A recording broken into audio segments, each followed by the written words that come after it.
Hi guys, today we're going to talk about defined contribution plans, okay?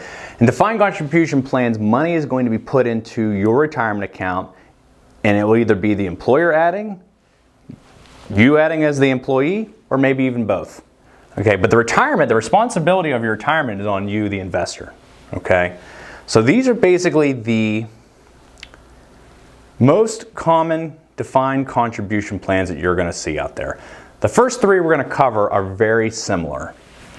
401k, 403b, which also can be called a tax-sheltered annuity, and a 457 plan, okay?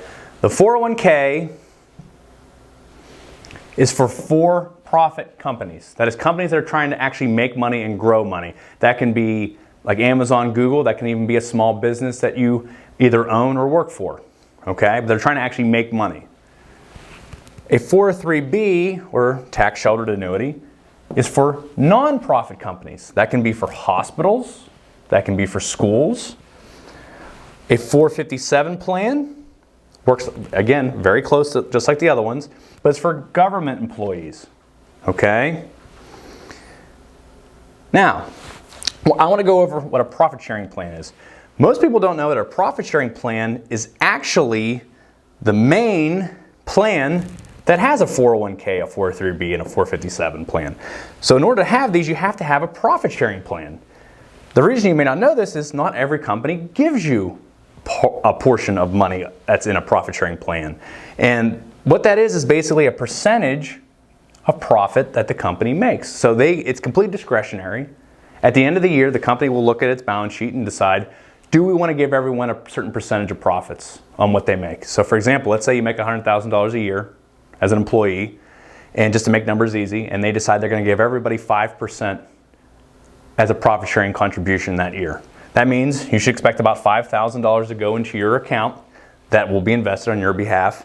And all of these are going to be invested in mutual funds. So you're actually in charge of investing this money for yourself for retirement. So the money goes in there and grows free from taxes. And again, in order to have these, you have to have a profit sharing plan, okay? One of the least known of these is probably a simple IRA, probably because you hear the word IRA there. A simple IRA is basically just a less costly version of a 401k. Now the amount you can add in there is a little bit less, but a simple IRA is really good for a lot of companies that normally can't have a 401k, and we'll go into that later on. But it's basically just a less costly version of a 401k. A SEP IRA is basically just a cheap version of a profit sharing plan.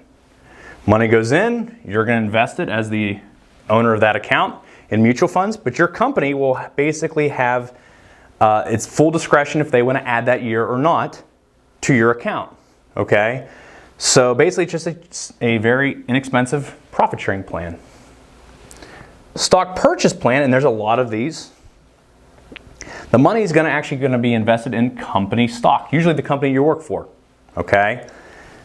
That can be the ability for you to add and buy stock that would be inside your retirement account. Some of them can actually be plans that are set up outside of your retirement account, like in a Fidelity account or Schwab account, that you have the ability to buy that company's stock at lower prices. So that can be a really good benefit too. But these are basically the most common defined contribution plans that you're going to see out there.